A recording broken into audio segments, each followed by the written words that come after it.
Word of the day, Grammarian Oct counter. The negotiations are done. 2 to 3 minutes, Shawnte Howard. That's all I could get you. I asked for more.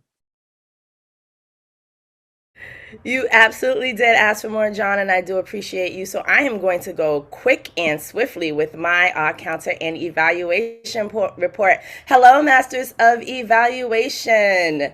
Today, Lavinia started us off with giving us a question, which I thought was most memorable. Does everyone come to Toastmasters for public speaking? And we find out that the answer to that is no. So thank you for bringing that to our attention, Lavinia. Now, the word of the day was promulgate.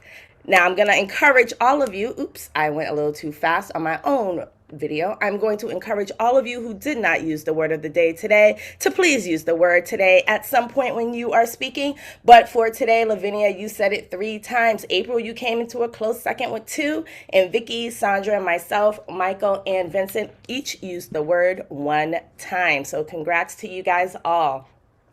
The power of the pause. We all can use this because, especially during table topics, I know we're crunched for time and we're trying to get all of our thoughts out there. But if you just take a moment and pause, it will help alleviate some of those ahs and double words that I caught today.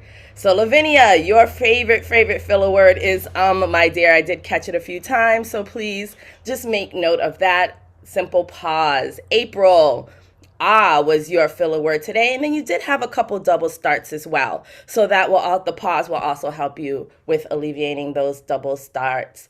Harold, your filler words were and you like the word anyway. So just be mindful of that when you are speaking.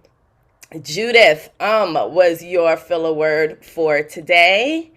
And then David, was your filler word, and you did have a couple double starts as well.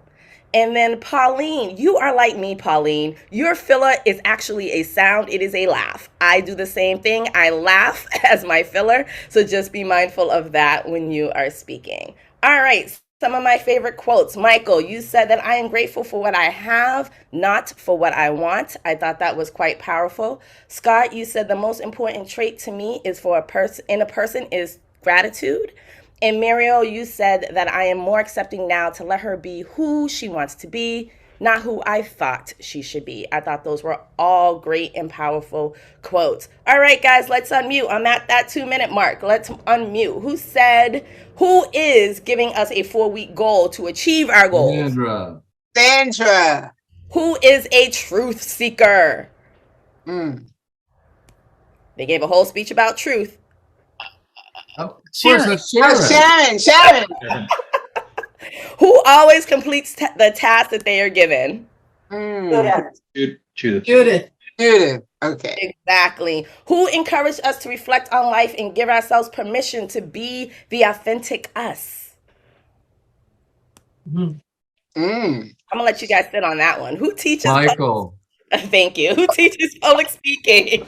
Michael. Who told us to write down 100 things that we are grateful for? James Scott Oliver. Who is laying down a penny tile floor with actual pennies? April. Kathy. That is Kathy. Who said truth contains considerations, feelings, and beliefs? Sharon. Yep. Who I believe in the law of attraction. I see the red, so I'm gonna skate through this. April said, I am not a cowboy, but I'm not a cowgirl either. I thought that and then John, stop talking about my family. Tried to get the party.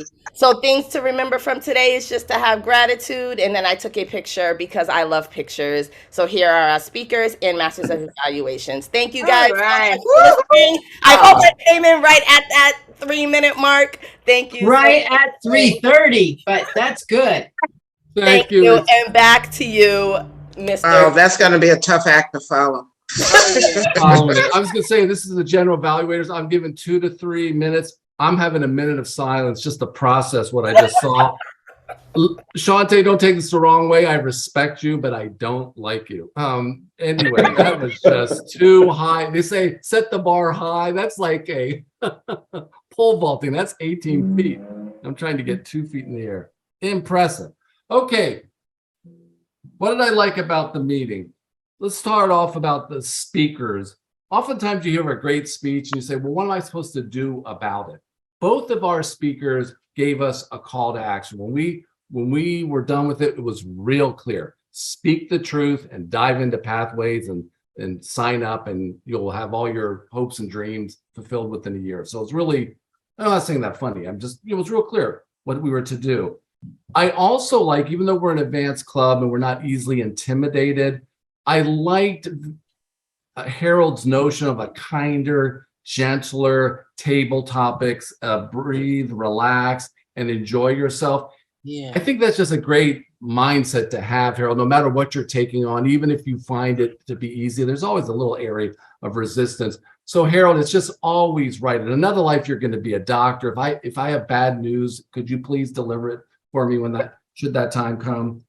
As far as areas that I might improve on, David Ryan, you danced around it. You wanted to give it to me. Give it to me, brother. Give it to me. You wanted in the table topics. You had John White on the tongue.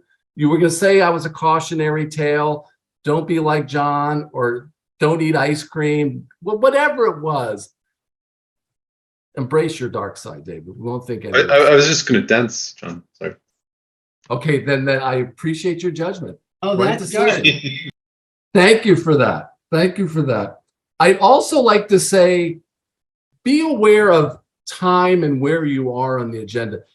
Lavinia, you did excellent. For a minute, you forgot after the first speaker to allow time for an evaluation, but you quickly adjusted.